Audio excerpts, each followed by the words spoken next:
तू ही रे माझा मितवा या मालिकेच्या आजच्या भागामध्ये प्रेक्षकांनो, इथे अर्णव धुमाळला पकडायला आलेला असतो आणि धुमाळ त्या ठिकाणी त्याच्या हातामध्ये सुद्धा लागलेला असतो. पण वल्लरीच्या सांगण्यावरून धुमाळला गोळी मारण्यात आलेली असते आणि नाव सांगता सांगता धुमाळ आता बेशुद्ध झालेला असतो.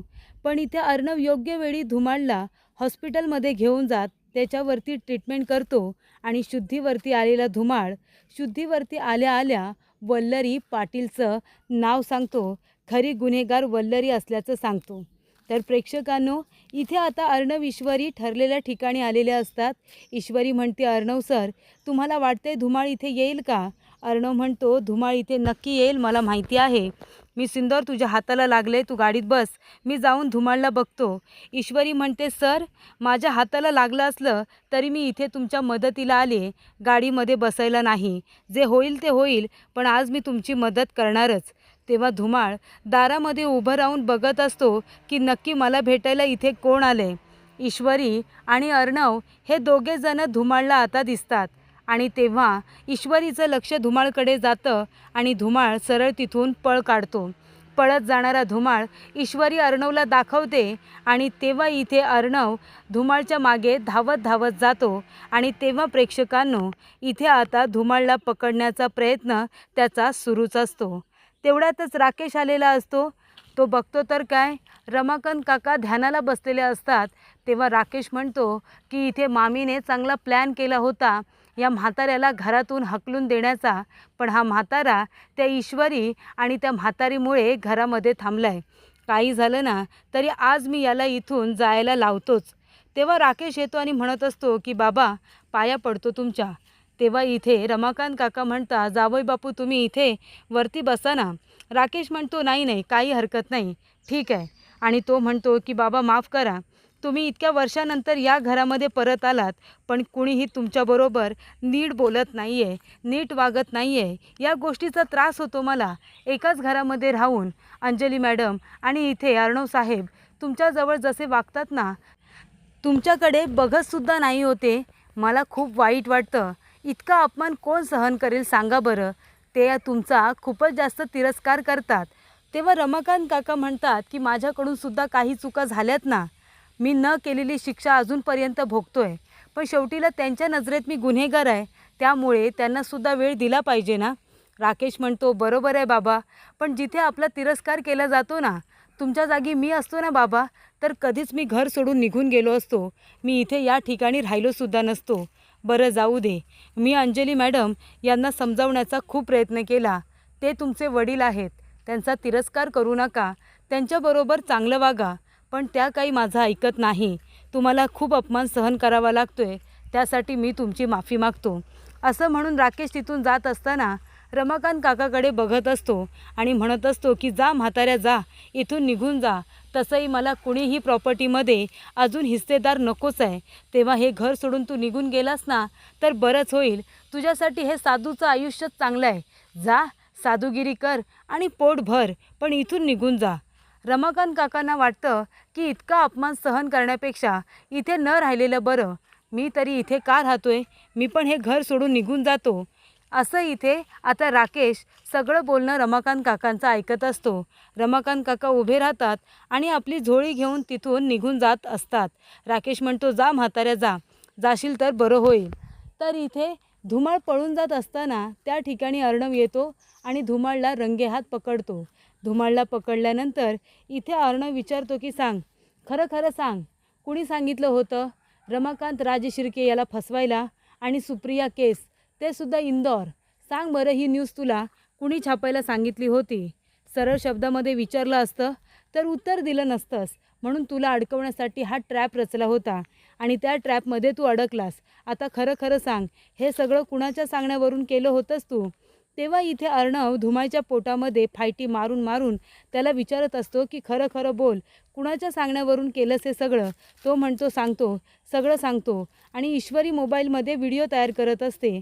तेव्हा धुमाळ म्हणत असतो की एका बाईने सांगितलं होतं, तिने आम्हाला पैसे दिले होते हे काम करण्यासाठी, पैशासाठी आम्हीसुद्धा खोटं बोललो. तेव्हा इथे आता धुमाळ म्हणत असतो की त्या बाईने सांगितलं की या दोघांना फसवायचं आहे म्हणून. रमाकांत, राजशिर्के आणि सुप्रिया या दोघांमध्ये तसं काहीही नव्हतं, पण तरीसुद्धा आम्हाला त्या बाईने खोटं बोलण्याचे पैसे दिले होते, फोटो काढून खोटी बातमी छापायचं असं सांगितलं होतं. तेव्हा अर्णव म्हणतो, नाव काय त्या बाईचं, नाव काय ते पण सांग. तेव्हा धुमाळ त्या बाईचं नाव सांगायला जाणार तेवढ्यातच तिथे एक शार्प शूटर आलेला असतो आणि तो शार्प शूटर आहे ना, तो इथे धुमाळच्या पाठीवरती आता गोळी झाडतो आणि धुमाळला मारण्याचा प्रयत्न करतो. धुमाळला आता गोळी लागलेली असते त्याच्या पाठीमध्ये आणि अर्णवला कळतच नाही. अर्णव म्हणतो, बोल, त्या बाईचं नाव बोल, पण तो नाव काय सांगणार, त्याला आता गोळीच लागलेली असते.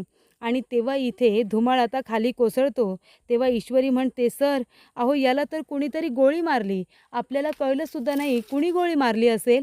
तेव्हा अर्णव म्हणतो, अरे देवा. तेव्हा ईश्वरी म्हणते की त्या बाईचं नाव सांगायच्या आधीच मुद्दामून कोणीतरी गोळी मारली, आता काय करायचं. तेव्हा इथे अर्णव म्हणत असतो की आता काय करायचं काही कळत नाही आहे मिस इंदौर. ईश्वरी म्हणते, सर, आपण त्याला आधी हॉस्पिटलला घेऊन जाऊया. सर, त्या बाईचं नाव फक्त धुमाळच आपल्याला सांगू शकतो, तो एकमेव पुरावा आहे आपल्याकडे. तेव्हा आपण त्याला हॉस्पिटलला घेऊन जाऊया आणि मग त्या बाईचं नाव तो सांगेल. तो जिवंत राहिला तर आपल्याला त्या बाईचं नाव कळेल. सर, चला आपण त्याला हॉस्पिटलला घेऊन जाऊ. तेव्हा अर्णव म्हणतो, बरं ठीक आहे, त्याआधी मला पोलीस स्टेशनला फोन करू दे. तेव्हा अर्णव म्हणतो, हॅलो इन्स्पेक्टर, मी अर्णव राजशिर्के बोलतो आहे आणि तिथे कशा पद्धतीने अपघात झाला हे अर्णव पोलिसांना फोन करून सांगतो. त्यानंतर इथे आता रमाकांत काका बाहेर आलेले असतात. ते आल्यानंतर राकेशला कळतं की आता हा म्हातारा घर सोडून जाईल. त्याला काय पण करून रमाकांतला त्या घरातून बाहेर काढायचं आहे, जेणेकरून प्रॉपर्टीमधला हिस्सा कमी होईल. पण आता राकेशला एवढं कळत नाही आहे की जे काही आहे ते सगळं अर्णवचं आहे आणि मग अर्णवचं आहे ते त्याच्या वडिलांचं आहेच ना. त्यामुळे इथे आता त्याचे वडिलांचं वय झालं आहे. त्यांचं वय झाल्यामुळे आता अर्णव जे काही कमवेल ते किती दिवस खाणार आहेत, किती दिवस ते राहणार आहेत. जेवढे वर्ष ते जगतील तेवढे वर्ष ते राहणार आहेत. प्रॉपर्टी हिस्सा नावावरती करून ते कुठे ते घेऊन जाणार आहेत. पण असा विचार राकेशच्या मनामध्ये नाही आहेत. फक्त प्रॉपर्टीमध्ये हा माणूस नको आहे. हिस्सा जरी घेतला तरी किती दिवस तो त्यांच्याकडे राहणार. जरी पण दिला तरी तो अर्णवचाच असणार आहे ना. राकेशला तर काय भेटणार नाही. मग राकेश कसली स्वप्न रंगवतोय काय माहिती. तेव्हा इथे रमाकांत काका म्हणतात, चला निघतो मी, माफ करा, इथे आलो, तुम्हाला सगळ्यांना त्रास झाला, पण आता मी इथे राहत नाही आहे, मी निघून जातो आहे. तुम्हाला सगळ्यांना शक्य झालं तर मला माफ करा. तेवढ्यातच ईश्वरी आणि अर्णव दोघेजणं सुप्रियाला घेऊन घरी आलेले असतात. रमाकांत, राजशिर्के जाणार तेवढ्यातच सुप्रिया येते आणि रमाकांतच्या समोर उभी राहते. वल्लरी जेव्हा सुप्रियाला बघते तेव्हा वल्लरी लगेच आपल्या रूममध्ये जाऊन लपून बसते आणि तेव्हा प्रेक्षकांनो इथे आता वल्लरी लपून बसल्यानंतर रमाकांत काका सुप्रियाला बघून आश्चर्यचकित होतात. तेव्हा सुप्रिया त्यांच्याकडे बघत असते आणि त्यानंतर प्रेक्षकांनो ईश्वरी सगळ्यांना म्हणत असते की हे बघा, 20 वर्षांपूर्वी नक्की हॉटेलमध्ये काय घडलं होतं हे तुम्हाला ऐकायचं होतं ना, हे दोघेजणं आता सांगणार आहेत. तेव्हा वल्लरी म्हणते, ही बावळट ईश्वरी पण ना या सुप्रियाला आता इथे घेऊन कशाला आले काय माहिती. त्यानंतर सुप्रिया म्हणते, नमस्कार, आपली पुन्हा अशी भेट होईल असं खरंच कधी वाटलं नव्हतं. ती भेट झाली होती आणि माझ्याबरोबर तुम्हालासुद्धा खूप काही भोगावं लागलं. इशूने सांगितलं मला, आपली काहीही चूक नसताना आपण खूप काही भोगलं, पण आता निदान सत्य सगळ्यांच्या समोर येईल असंच मला वाटतं. तेव्हा ईश्वरी म्हणते, आजी, मामा, त्यावेळेला जे जे काही घडलं होतं ना ते सगळं आता इथे आई आणि बाबा तुम्हाला सांगणार आहेत. प्लीज शांतपणे त्यांचं एकदा ऐकून घ्या. त्यांचीसुद्धा काहीतरी बाजू असेल ती आपण ऐकून घेतली पाहिजे. प्रत्येक वेळेला आपल्याला आरोप करायची सवय लागलेली असते पण ऐकून घ्यायची नाही. निदान त्यांची काय बाजू आहे ती तरी आपण ऐकूया. वल्लरी घाबरून रूममध्येच थांबलेली असते. तेव्हा ईश्वरी म्हणते, आई बाबा सांगा, त्यावेळेला नेमकं काय घडलं होतं ते सगळ्यांना कळू द्या. तेव्हा इथे ईश्वरी आता म्हणत असते की बाबा, तुम्हाला हे सगळं आठवल्यानंतर खूप त्रास होतो मला माहिती आहे, पण आता तुम्हाला आठवावं लागेल आणि सगळ्यांना सत्य सांगावं लागेल. तेव्हा इथे आता रमाकांत काका सत्य सांगायला सुरुवात करतात. ते म्हणतात की माझी एक बिझनेस मीटिंग होती इंदौरमध्ये, सगळ्यात मोठं हॉटेल आहे ना, तिथे मी माझ्या बिझनेस मीटिंगसाठी गेलो होतो आणि त्या ठिकाणी मी गेल्यानंतर सुप्रिया म्हणते की मी सुद्धा त्या ठिकाणी इंटरव्ह्यूसाठीच गेले होते. मला असं कळलं होतं की की सगळ्यात मोठे उद्योगपती रमाकांत राजेशिर्के यांनी आता एका हॉटेलमध्ये इंटरव्ह्यूज ठेवलेले आहेत. माझं नुकतंच ग्रॅज्युएशन कंप्लीट झालं होतं. घरातली परिस्थिती हलाखीची असल्यामुळे मी लगेचच इंटरव्ह्यूला जाऊन नोकरी मिळवणार होते आणि म्हणून मला एका बाईने सांगितलं होतं की त्या ठिकाणी इंटरव्ह्यूज होणार आहेत, तू जा म्हणून. रमाकांत म्हणतो, काय? पण मी तिथे कुठल्याही पद्धतीचे इंटरव्ह्यू घेणारच नव्हतो. उलट तिथे माझी बिझनेस मीटिंग आहे हे सुद्धा मला माहिती नव्हतं. मला घरी फोन आला होता एका बाईचा आणि त्या बाईने मला सांगितलं की हॉटेल ब्ल्यूमध्ये माझी एक बिझनेस मीटिंग आहे आणि तेव्हा मी तिचं ऐकूनच त्या ठिकाणी घाई गडबडीमध्ये गेलो होतो आणि तेव्हा तिथे बाहेर इंटरव्ह्यूसाठी मुली आल्यात, त्याबद्दलसुद्धा मला काहीच कल्पना नव्हती. तेव्हा त्या ठिकाणी माझ्यासाठी एक आता वेटर माझ्यासाठी कॉफी घेऊन आला. मी फक्त कॉफी घेतली होती आणि नंतर मला कसं तरीच वाटायला लागलं आणि मग तेव्हा इंटरव्ह्यूसाठी सुप्रिया तिथे आल्या आणि मग सरांना चक्कर आली. चक्कर आल्यानंतर मी त्यांना फक्त आधार दिला होता. सरांना इतकी चक्कर आली की त्यांचं डोकं माझ्या खांद्यावरती पडलं आणि तेव्हाच ते पत्रकार लोक आले आणि त्यांनी फोटो काढायला सुरुवात केली. जणू काही ते वाट बघत होते तसं काहीतरी घडण्याची. आणि मग ते सगळेजण आले, वाईट साईड फोटो काढून ते फोटो व्हायरल केले आणि त्यामुळे आमची खूप बदनामी झाली. तेव्हा रमाकांत काकांना खूपच वाईट वाटत असतं. ईश्वरी त्या दोघांना आधार देण्याचं काम करत असते. तेव्हा इथे सुप्रिया म्हणते की तिथे इंटरव्ह्यू खरं तर होणारच नव्हते हे मला आत्ता कळतंय. मी इंटरव्ह्यूसाठी ऑफिसला आले होते. तिथे ती बाई मला भेटली. तिने मला सांगितलं की इंटरव्ह्यू हे ऑफिसमध्ये नाही तर तिथे हॉटेलमध्ये होणार आहेत. सगळ्या मुली तिथेच इंटरव्ह्यूसाठी गेलेल्या आहेत. म्हणून मी ब्ल्यू हॉटेलमध्ये गेले होते आणि तिथे 2-3 मुली बसल्यासुद्धा होत्या. पण पहिला नंबर हा मला देण्यात आला होता इंटरव्ह्यूसाठी आणि मी सुद्धा त्या केबिनमध्ये गेले तेव्हा सरांना तिथे चक्कर आली होती. आणि तीच बाई काही दिवसांपूर्वी मला मुंबईमध्ये सुद्धा भेटली होती. मी तिला पकडण्याचा सुद्धा प्रयत्न केला पण ती बाई माझ्या हातातून निसटून गेली.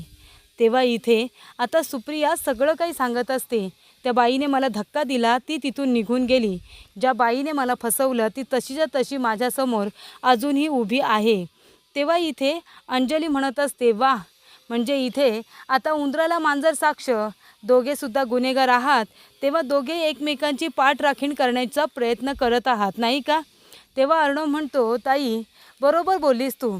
आपल्याला आहे ना प्रत्येक वेळेला आरोप करायची इतकी सवय झालेली असते ना की माणूस खरं जरी बोलत असलं ना तरीसुद्धा आपल्याला ते खोटंच वाटतं नाही का? पण असं होऊ शकतं ना, कुठली तरी ती बाई फसवण्याचा प्रयत्न नक्कीच करू शकते. तेव्हा इथे तुम्ही लोक असं विश्वास ठेवणार नाही, तुम्हाला पुरावा दाखवला पाहिजे. तेव्हा अर्णव आता पुरावा दाखवत असतो. अर्णवने आपल्या मोबाईलमध्ये जे आता धुमाळचं रेकॉर्डिंग केलेलं असतं ना ते रेकॉर्डिंग सगळ्यांना दाखवलं जात असतं. तेव्हा इथे ईश्वरी म्हणत असते, मामी कुठे आहेत? नाही, पुरावे त्यांनासुद्धा बघायचे होते ना. मामींनी इथे असायला हवं होतं पुरावे बघण्यासाठी. तेव्हा धुमाळने त्याच्यामध्ये संपूर्ण साक्ष दिलेली असते की मला त्या बाईने पैसे दिले होते. रमाकांत राजेशिर्के आणि सुप्रिया या दोघांमध्ये काहीही तसं नव्हतं. पण आम्हाला तसे फोटो काढून ते फोटो व्हायरल करण्यासाठी त्या बाईने पैसे दिले होते. या सगळ्यामध्ये माझी काही चूक नाही आहे. मी पैशांसाठी हे काम केलं होतं. आणि नंतरला त्या बाईचं नाव काय आहे असं विचारल्यानंतर धुमाळ त्या बाईचं नाव सांगायला जाणार तेवढ्यातच गोळी लागलेली असते आणि तिथे धुमाळ आता मेलेला असतो. तेव्हा अर्णव म्हणतो, बघितलं तुम्ही, हा आहे पत्रकार धुमाळ. त्यावेळेला यानेच ती बातमी छापून आणली होती. पण ती बाई किती डेंजरस आहे. तो सत्य सांगायला जाणार तेवढ्यातच त्याला गोळी मारून ठार मारण्यात आलेला आहे. तेव्हा वल्लरी म्हणते, इतकं सहज शक्य होईल का तुम्हाला वल्लरीला शोधणं? ते तुम्हाला शक्य होणारच नाही आहे. वल्लरी तुमच्या हाती सहजासहजी लागणार नाही आहे. आणि तेव्हा इथे सत्य समोर आलेलं असतं. धुमाळने एवढं तरी सांगितलेलं असतं की त्या दोघांमध्ये काहीच तसं नव्हतं, ते दोघेही निर्दोष आहेत. आणि मग धुमाळ त्या बाईचं नाव सांगता सांगता त्याला गोळी लागते. तेव्हा आजी जाते आणि सुप्रियाला म्हणते की सुप्रिया ताई माफ करा, आम्हाला जे दिसलं त्याच्यावरतीच आम्ही विश्वास ठेवला आणि तुम्हाला नाही नाही ते बोललो, त्यासाठी मी तुमची मनापासून माफी मागते. तेव्हा अर्णव म्हणत असतो की आजी, जेवढं आपण इथे काकूंबरोबर वाईट वागलो तेवढंच आपण ईश्वरीबरोबर सुद्धा वाईट वागलो, त्यामुळे आपण तिचेही तेवढेच गुन्हेगार आहोत. तेव्हा इथे राकेश म्हणत असतो की झालं गेलं सगळं विसरून जा. कोण कुणाला काय बोललं काही मनामध्ये ठेवू नका. सगळ्यांना माफ करून आपण पुढे गेलं पाहिजे. तेव्हा इथे सुप्रिया ईश्वरीला म्हणते की ईशू बाळा, माझ्यामुळे तू खूप काही सहन केलंस, पण माझा तुमच्या दोघांच्या प्रेमावरती पूर्ण विश्वास होता की तुम्ही दोघेजणं मला नक्की निर्दोष सिद्ध कराल आणि ते तुम्ही करून दाखवलंत. आई, कसं आहे ना, यांनी कधीही माझ्यावरती संशय घेतला नाही, मला काही बोलले नाही, पण आज खऱ्या अर्थाने इतक्या वर्षानंतर माझ्या मनावरचं ओझं हे बाजूला झालं. आता मी निघते. तेव्हा आजी म्हणते, थांबा ना, तोंड गोड करून जा. तेव्हा इथे आजी म्हणतात की वल्लरी, अगं कुठे आहेस तू? जरा हळद कुंकू घेऊन ये, तोंड गोड करायचं आहे. तेव्हा मामा म्हणतात की वल्लरी कुठे गेली, कुठे लपून बसली काय माहिती, तिचा काही पत्ताच नाही आहे. तेव्हा सुप्रिया म्हणते, नाही आकाशचे बाबा, आज राहू द्या, कधी एकदा घरी जाते आणि यांना ही आनंदाची बातमी सांगते. असं झालंय, आज खऱ्या अर्थाने मोकळं झाल्यासारखं वाटतंय. तेव्हा इथे सुप्रिया आता जायला निघणारच असते आणि वल्लरी काही बाहेर येत नाही, ती रूममध्ये लपूनच बसलेली असते. तर प्रेक्षकांनो, पुढील भागामध्ये इथे आता वल्लरीला चक्कर आलेली असते ना, तेव्हा इथे आजी म्हणत असते की ज्या बाईने कुणी सुप्रियाला आणि इथे जावई बापूंना फसवण्याचा प्रयत्न केला आहे ना, त्या बाईला शोधून तिला शिक्षा दिली पाहिजे, तिला जेलमध्ये पाठवलं पाहिजे. अर्णव म्हणतो, जेव्हा ती बाई हाती लागेल ना, तेव्हा मी स्वतः तिला शिक्षा देणार आहे. आणि अर्णव आणि ईश्वरी दोघेही मामीकडे बघत असतात. त्यानंतर इथे अर्णव चिडलेला असतो. तो रमाकांत काकांना बोलत असतो की तुम्ही माझ्यासाठी गुन्हेगार आहात. तुम्ही घर सोडून गेल्यानंतर माझ्या आईने आत्महत्या केली आणि ती आम्हाला सोडून गेली ना, मग माझ्या आईच्या मृत्यूला तुम्ही जबाबदार आहात. तुम्ही का आम्हाला सोडून गेलात? तुमच्याबद्दलचा राग माझ्या मनातून कधीच जाणार नाही आहे. तुम्ही जरी निर्दोष झाला असलात ना, तरीसुद्धा तुम्ही माझ्या आईला सोडून जाऊन खूप मोठी चूक केली. तुम्ही आम्हाला दोघांना इथे टाकून गेलात, ती तुमची चूकच होती आणि त्यासाठी मी तुम्हाला मुलगा म्हणून कधीही माफ करणार नाही आहे. माझ्या मनातला तुमच्याबद्दलचा राग कधीच जाणार नाही आहे. तेव्हा ईश्वरी म्हणत असते, सर, जसं तुम्ही भोगलं तसं तुमच्या बाबांनीही खूप जास्त सहन केले. तेव्हा अर्णव म्हणतो, मी सिंदोर, आता तू तेच तेच बोलणार आहेस का? ईश्वरी म्हणते की हो, मी तेच तेच बोलणार आहे. तो म्हणतो, कधीपर्यंत ते बोलत राहणार आहेस? ईश्वरी म्हणते, जोपर्यंत तुम्ही मनापासून तुमच्या बाबांना माफ करत नाही ना, तोपर्यंत मी तेच तेच बोलत राहणार आहे सर, असं ईश्वरी अर्णवला म्हणत असते.